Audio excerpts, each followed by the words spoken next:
After 15 years, my wife chose her boss over me. Then asked, I want an open marriage. I filed for divorce and got the house and the kids. My wife Sarah and I had been married for 15 years and I assumed we had a good relationship. We have 2 children, Lily, 13, and Ethan, 10, and I truly believed we were happy together. Sarah works at a corporation and has been there for almost 3 years. Her supervisor Mark is a guy in his early 40s who is also married and has children. About 2 weeks ago, Sarah came home from work acting strangely, and I could tell she was thinking about something, but I didn't want to push her. She kept checking her phone more than usual and smiling at it, which made me suspect, as if she was sharing a private joke with someone. I asked her if everything was all right, and she claimed she was just weary from work, but her voice had an anxious edge to it that I hadn't heard before. Last Tuesday, after the kids had gone to bed, she sat me down in our living room and said she needed to talk about something important. My first assumption was that someone had died, or that she was ill since her hands were shaking and she kept fidgeting with her wedding band. She took a long breath and stated she has been thinking about our marriage and how we have grown apart, and she would like us to consider expanding our connection. I was absolutely surprised, and my mind went blank for a second. I asked her what she meant by that, and she replied that she has formed affections for someone else and believes we should pursue other relationships while married. The way she stated "someone else" indicated that she already had a specific person in mind, and my thoughts instantly turned to her employer, given how much she'd been talking about him recently. When I asked her directly whether it was her employer Mark, she became defensive and said it doesn't matter who it is. It's about our marriage and making sure we're both satisfied. But her face turned red, and she couldn't look me in the eyes, so I knew everything I needed to know. I told her that I didn't want to open our marriage, and that if she wanted to be with someone else, we should divorce. She quickly backtracked and stated that she does not want a divorce, that she loves me, and that she wants our family to be together. However, she stated that she cannot ignore her sentiments.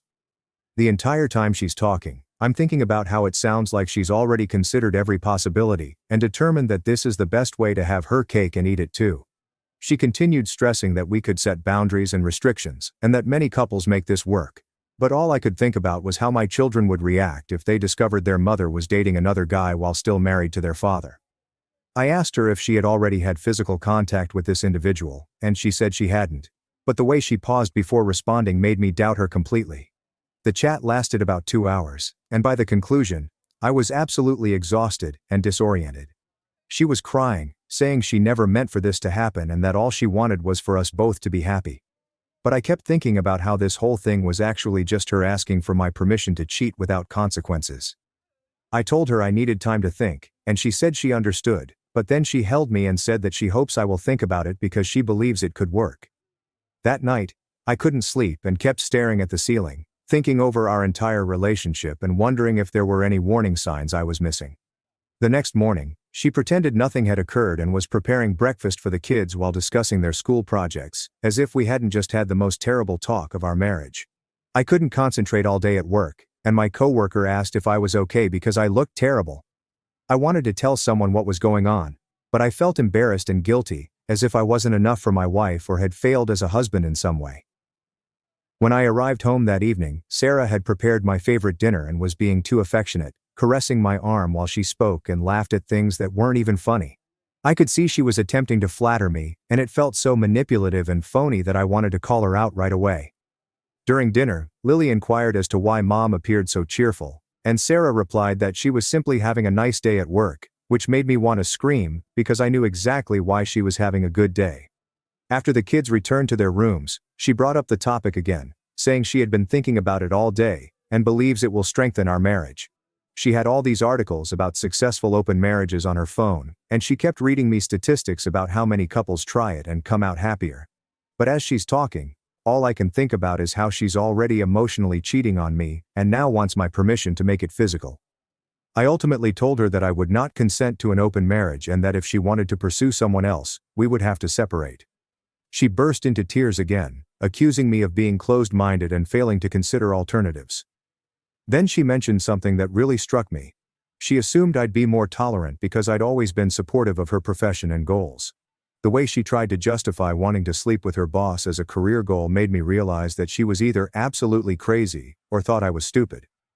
When I told her I was going to stay in an XYZ hotel about 20 minutes away for a few days to clear my mind, she panicked and said it was an overreaction, and we should keep talking about it. But I was done talking since every word she said confirmed that she had already decided what she wanted to do. I packed a bag while she followed me around the house, pleading with me not to leave and insisting that we could work this out if I only gave her a chance to explain more clearly. She said that she still loved me and that nothing had changed between us. But I was thinking about how you wouldn't ask to sleep with other people if you truly loved your spouse. The kids were upstairs doing homework and had no idea their parents' marriage was disintegrating right beneath them. I kissed them goodnight and told them I had to leave town for work for a few days, which hurt since I despise lying to kids, but I couldn't tell them the truth. Lily asked if everything was okay because Mom was unhappy, and I just responded that Mom was tired and that everything will be okay, despite the fact that I had no idea if things would ever be fine again. I drove to a hotel and checked in, but the entire time I felt like I was in a dream. I sat on the bed in this hotel room, trying to understand what had just occurred to my wife and family, and I kept returning to the same question. How long had this been going on without my knowledge? About an hour after I checked in, there was a knock on my door, and I knew it was Sarah before I peered through the peephole. She was standing there, crying, her makeup smudged, and she told me we needed to talk and that I couldn't just run away. I let her in because I didn't want to start a fight in the hallway, but I quickly regretted it because she started into a long speech about how she'd made a mistake bringing this up and how she didn't truly want an open marriage. But then she said she couldn't promise that her feelings for this other person would go away, and that perhaps we could reach an agreement that worked for both of us. I asked her what kind of compromise she had in mind, and she claimed she could have an emotional relationship with him while remaining physically faithful to me, which made me laugh out loud because it was such a stupid proposal. I explained to her that she was already having an emotional affair and that asking for permission to continue it was not a compromise at all. She became enraged and claimed that I was being unjust and that she had been honest with me about her feelings rather than cheating as many others would do. The fact that she seemed to believe she deserved credit for informing me she wanted to cheat rather than doing it behind my back demonstrated how far gone she was already. We argued for another hour, and she kept trying new angles to persuade me that this might work, but each proposal made it clear that she'd already decided she wanted to be with this guy, and was simply looking for a method to do so without disrupting her comfortable life with me. Finally, I told her she needed to leave, and that I would call her tomorrow to discuss the next steps. She cried and begged, saying she couldn't lose me or the kids, but when I asked if she was willing to cut off all non-work contact with her boss and transfer to a different department, she said it wasn't fair, and she shouldn't have to give up her career. That's when I knew she'd already chosen him over our marriage, and the rest was just her trying to have it both ways. I'm writing this from my hotel room since I can't sleep and have no idea what to do next. Part of me wants to fight for our marriage, but another part of me believes it's already over and I'm simply postponing the inevitable. I keep worrying about my children and how this will affect them, and whether I should attempt to make it work for their benefit. But I also don't want kids to grow up believing that this type of connection is normal or healthy. I think I'm just asking for advice from others who have been through similar experiences, or who can help me understand this issue more clearly. Right now, I feel like my entire life has been turned upside down, and I'm not sure which way is up. Update 1 to 2 months later. I thought I'd give everyone an update on what has happened since my original post. Thank you to everyone who left comments and messaged me to show their support. It was extremely helpful during the most difficult 2 months of my life. After I first posted, I stayed at that motel for a week while Sarah and I decided what to do. We had several more conversations, and she insisted on saving our marriage.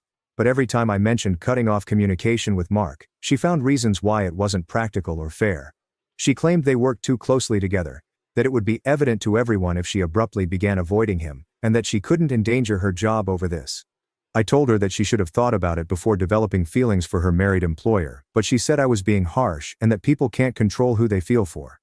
I eventually came back home because I missed my children and because staying in a hotel permanently wasn't viable, but I made it obvious to Sarah that we were separated, although living in the same house. We explained to the kids that Mom and Dad were going through a tough period, but that we both loved them very much, and I could see how confused and afraid they were, even though they didn't really grasp what was going on. Sarah continued to attempt to seem normal around the kids, suggesting family activities like movie nights or going out to eat, but everything felt forced and uncomfortable. I couldn't stop myself from continually scrutinizing her for clues that she was still in communication with Mark, even though I despised how paranoid and suspicious I had become. She would still check her phone incessantly and accept conversations in private, and when I approached her about it, she said it was all work. But her defensive tone told me differently. Sarah came home from work around 3 weeks ago, visibly distraught, and I knew something had happened. She was quiet at dinner and kept looking at me, as if she wanted to say something but couldn't figure out where to begin. After the kids went to bed, she asked if we could talk, and my initial assumption was that Mark had left his wife for her, and she was going to file for divorce. Instead, she informed me that she had been dismissed from her work, and my brain initially struggled to absorb what she was saying. When I asked her what happened, she burst into tears and explained that she had made a mistake and that Mark had reported her to HR for inappropriate behavior. She claimed she tried to talk to him about their relationship, but he utterly rejected her, stating that he was dedicated to his marriage and that what she was suggesting was unacceptable. It just meant that Mark was not interested in her, and she had essentially ruined our marriage for someone who didn't even want her. She'd abandoned our 15-year marriage for a fantasy that was never genuine in the first place. I asked her exactly what she'd said or done to get fired, and she was vague. But from what I could tell, she'd basically admitted her feelings to him and proposed they start a relationship.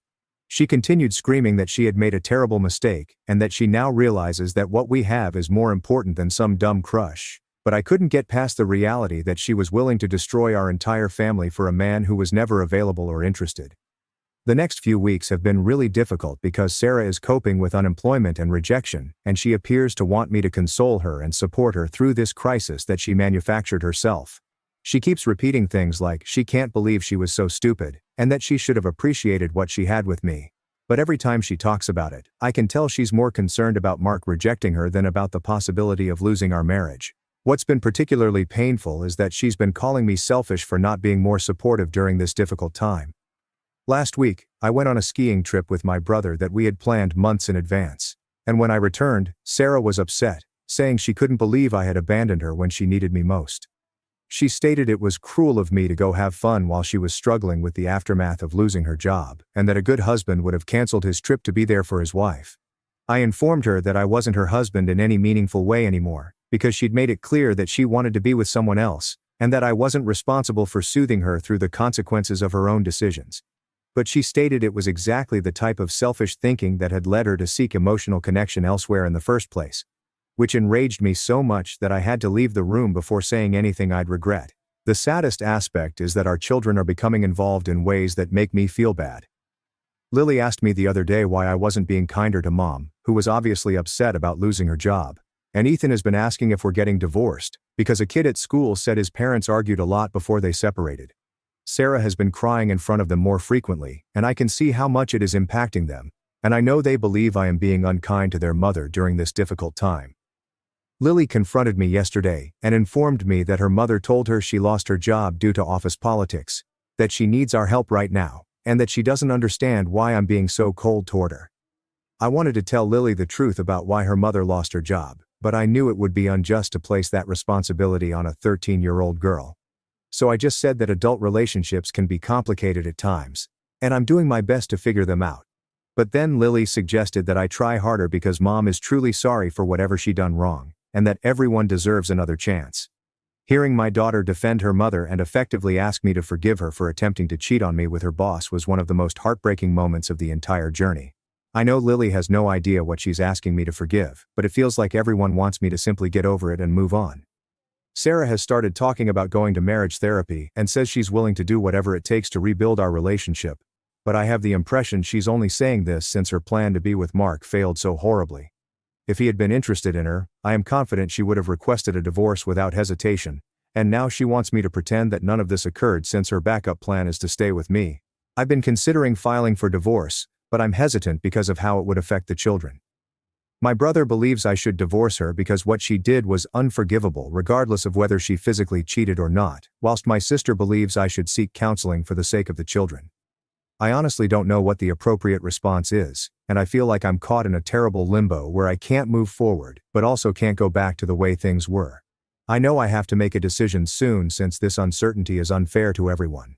I only wish I knew how to identify the difference between genuine remorse and regret that her plan did not come out as expected. Update 2 to 3 months later. I've been putting off writing this post because I knew it would make everything seem more real, but I believe I owe it to everyone who has been following my story to let you know what's going on. This community's support has meant more to me than you can imagine, especially when I felt like I was going mad or being ridiculous. After my last update, I spent a lot of time reflecting on the sort of life I wanted for myself and my children, and I concluded that I couldn't continue living in this condition of uncertainty and animosity. Sarah continued to push for marriage therapy and discuss how we could rebuild our connection better than before, but each chat felt like she was attempting to persuade me to forget about something I'll never forget. The breaking point came about a month ago, when I discovered that Sarah had maintained communication with Mark even after being fired. I discovered this absolutely by mistake, when her laptop was open on the kitchen counter and a notification appeared from a chat program I didn't recognize. I realized right away that this was bad news, because she would not be utilizing another app to communicate with her sister or friends. When I opened it, I saw weeks of texts between her and Mark. I photographed it on my phone in case it would be useful in future divorce processes. Most of the messages were her apologizing for what happened at work and attempting to persuade him that what she felt was genuine and worth pursuing, while he continually told her to stop contacting him and that he was uninterested. But what really got me was that she was still chasing him, while telling me that she wanted to save our marriage and that he no longer meant anything to her. I confronted her about it that night, and she initially denied it. But when I showed her the messages, she broke down and revealed that she had been attempting to keep some sort of connection with him. She claimed she knew it was terrible, but she couldn't just turn off her emotions, and she hoped that if she could only achieve closure with him, she'd be able to fully commit to our marriage again. That's when I knew our marriage was over, because despite losing her job and facing the potential of divorce, she was still more interested in pursuing Mark than in making amends with me. I told her I was done trying to make things work and that I was going to file for divorce. The look of surprise on her face told me she truly believed I would just keep waiting around endlessly while she figured out her feelings. Last week I finally met with a divorce attorney and began the paperwork, and I informed Sarah in person yesterday that I had officially filed divorce proceedings. I waited till the kids were at school because I knew she'd respond emotionally and didn't want them to see it. When I told her, she burst into tears and begged me to reconsider, claiming she'd do anything to salvage our marriage and that she'd been an idiot for throwing away what we had.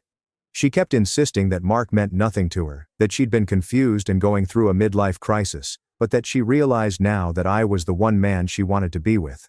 What hurt my heart was when she asked me what she was going to tell the kids about why their family was disintegrating, and I could see true fear in her eyes at having to explain this to Lily and Ethan. I assured her that we would figure out how to tell them jointly, but that we would not lie to them about why we were divorcing, even if we didn't tell them everything. She begged me to consider how this would affect the children and suggested that we try separating for a period instead of going straight to divorce. But I told her that we had been separated for months and that nothing had changed except that she had continued to lie to me. I told her that I wanted our children to see what a healthy relationship looks like, and that remaining in a marriage in which one person attempted to cheat was not setting a good example for them. The most difficult part of the meeting was when she asked if there was anything she could do to change my decision, and I could see genuine desperation in her eyes. For a brief moment, I hesitated because I could see the woman I'd fallen in love with 15 years ago beneath all the lies and deception. I told her that the person I married would never have done the things she had done in the last few months, and that I had no idea who she was anymore. But I knew she wasn't someone I could trust with my heart or my future.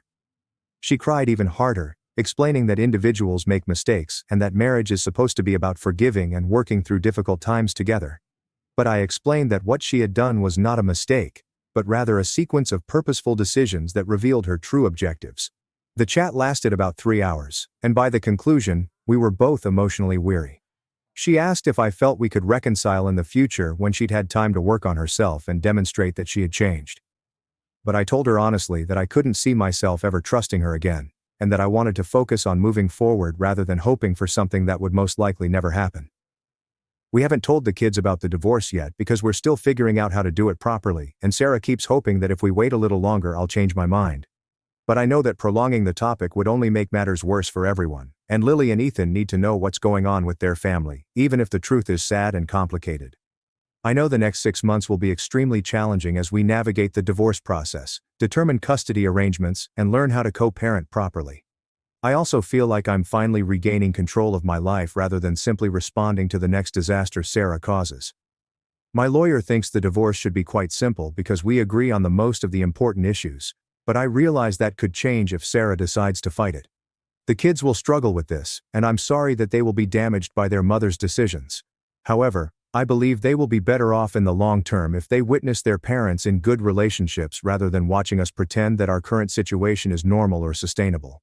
I intend to begin therapy to help me process everything that has happened and to ensure that I am managing the divorce and co-parenting in the best way possible. I never imagined myself as a 38-year-old divorced father, but I'm trying to focus on creating a decent life for myself and my children, rather than worrying on how things have changed from what I expected. Thank you again to everyone who has provided me support and advice during this extremely tough period in my life. Final update. Several months later. I wanted to post one final update to wrap up this chapter of my life, because so many of you have been following along and given support during this struggle. It has been over 8 months since my original post and 6 months since I filed for divorce, and I am pleased to report that the divorce was finally finalized last week. The process proved to be more challenging than my lawyer had anticipated because Sarah went through several stages of back and forth, even after we agreed, before attempting to oppose various aspects of the divorce. However, we eventually came to an agreement that worked for everyone concerned. We are splitting custody of Lily and Ethan, with them staying with me during the week and spending weekends with Sarah, which appears to be working well for the kids so far. Telling the kids about the divorce was one of the most difficult discussions I've ever had. But we decided to be honest with them about their mother's emotions for someone else and our inability to resolve our differences. Lily took it hard at first and blamed me for not being willing to forgive her mother, but she eventually realized that some things cannot be mended just by saying sorry. Ethan was more puzzled than anything else, and he kept asking if there was anything he could do to rekindle Mom and Dad's love, which hurt my heart. But both kids have been seeing a counselor who specializes in helping children cope with divorce, and they appear to be adjusting better than I expected considering how much their lives have been flipped upside down. Sarah struggled emotionally and financially during the divorce, and she tried to use the kids to guilt me into reconsidering. She would tell them how unhappy she was living alone in her apartment or how much she missed being part of a family, and for a while, Lily would ask me virtually every day if we could get back together someday. I had to have some painful conversations with both kids about how sometimes parents make decisions that harm their families, and how, despite how much Mom and Dad love them, we can't be married to each other anymore. I attempted to be honest without saying anything that might jeopardize their connection with their mother, which was a tricky balance that I'm still working to maintain. The entire procedure felt like watching Sarah spiral for a few months after her divorce was finalized. She had problems finding a new work after being fired from her prior employer, and I believe the reality of losing both Mark and our marriage hit her harder than she anticipated. She contacted me several times, crying and asking if we could try again, and I had to keep reminding her that too much had transpired for us to return to the way things were. Sarah acquired a new job about 3 months ago, and appears to be doing better professionally and personally. She's been more stable during our encounters, and has stopped mentioning reconciliation, making co-parenting considerably simpler for everyone involved. The kids have adapted to our new routine, and while they still express regret that our family is different today, they appear to be prospering in their own ways. As for me, I've been working on reconstructing my life and discovering who I am as a single father. I started going to therapy approximately 4 months ago, and it has been quite helpful in processing everything that has happened and learning to trust my own judgment again. I realized I'd spent so much time worrying about whether I was being rational or fair that I'd lost sight of the fact that Sarah's behavior was truly terrible, regardless of her intentions. I'm not dating anyone right now because I want to focus on my children and heal from everything that occurred, but I'm hopeful that I'll find love again someday, with someone who genuinely wants to be with me. Thank you to everyone who followed my journey and given advice and support throughout the worst time in my life. I know there are other people going through similar situations who may be reading this, and I want them to know that it is possible to get through something like this and come out stronger on the other side, even if it appears impossible at the time.